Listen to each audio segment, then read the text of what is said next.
নমস্কার সবাইকে, এক টুকরো বিদেশের আরেকটা ব্লগে আপনাদের সবাইকে স্বাগত।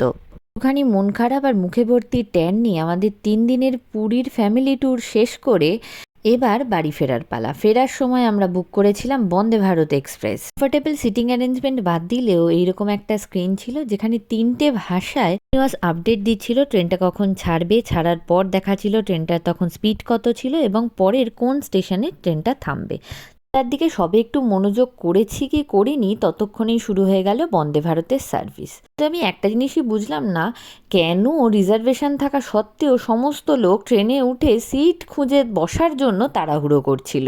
প্রত্যেকটা প্যাসেঞ্জারকে বন্দে ভারত 500 ml জলের বোতল ধরিয়ে দিল।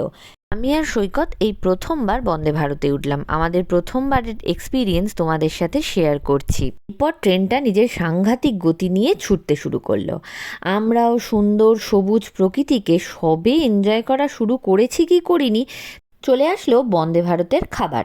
45-এ জার্নি শুরু করলাম, ওই 2:30-এর দিকে চলে আসলো দুপুরের খাবার। না আপনাদেরকেও দেখাচ্ছি খাবারে কি কি দিয়েছে। একটা আচারের ছোট প্যাকেট, তারপরে এই প্যাকেটটায় ছিল স্যানিটাইজার, দাঁড়ান উল্টো করে ধরেছি সোজা করে নিই, ছিল একটা কাঠের চামচ। দাঁড়ান খাবারগুলো খুলে নিয়ে তারপরে আপনাদেরকে ভালো করে দেখাচ্ছি। আজকের মেনুতে আছে জিরা রাইস, ডাল, চিকেন কারি আর এটা একটা মিক্সড ভেজ ছিল, 3টে রুটি আর দইয়ের একটা প্যাকেট। তারপরেই চলে আসলো আইসক্রিম, যেটা আমার সব থেকে প্রিয়, কিন্তু এরা দিয়েছিল ভ্যানিলা ফ্লেভার, আমার যদিও চকলেট পছন্দ। খাওয়া দাওয়া সেরে বোতাম টিপে দরজা খুলে তো বন্দে ভারতে দেখতেই হবে। চলে গেলাম বন্দে ভারতের বাথরুমে। আমি সত্যি বলছি, ইন্ডিয়ান রেলওয়েতে অনেক জার্নি করেছি কিন্তু এরকম বাথরুম আমি কোনোদিন দেখিনি। বাথরুমটা আপনাদেরকে ঘুরে দেখাচ্ছি, তার আগে সব থেকে ইম্পর্টেন্ট বাথরুমের লকটা বন্ধ করি। লকটাও একদম প্রপারভাবে কাজ করে, অন্য ট্রেনের থেকে কিন্তু এই লকের সিস্টেমটাও আলাদা।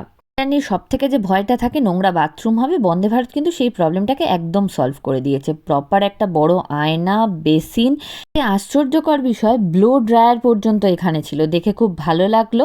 টিস্যু পেপার, কুমোট সব কিছু খুব পরিষ্কার ছিল।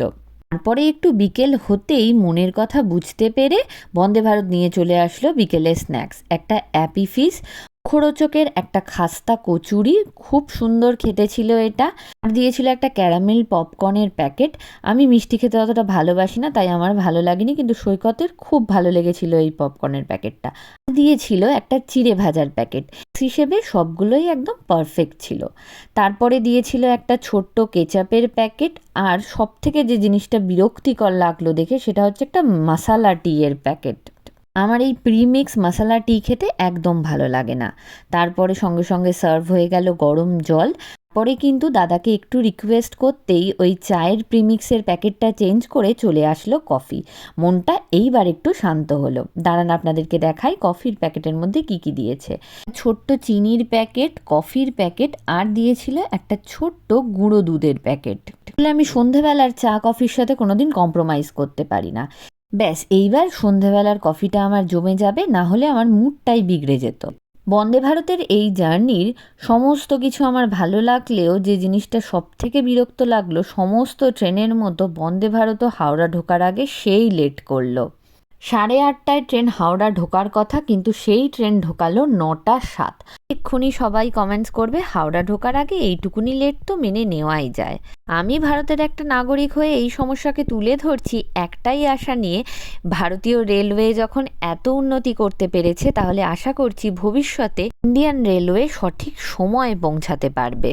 প্ল্যাটফর্ম থেকে বেরিয়ে এইবার গাড়ি করে বাড়ি ফেরার পালা। রাতের হাওড়া স্টেশন, হাওড়া ব্রিজের সৌন্দর্য ভালো লাগে না এমন কোনো বাঙালি বোধহয় নেই। ভিডিওটা তাহলে এই অবধি। ভালো লাগলে চ্যানেলটাকে সাবস্ক্রাইব করে দিয়ে পাশে থাকবেন। আবার দেখা হবে।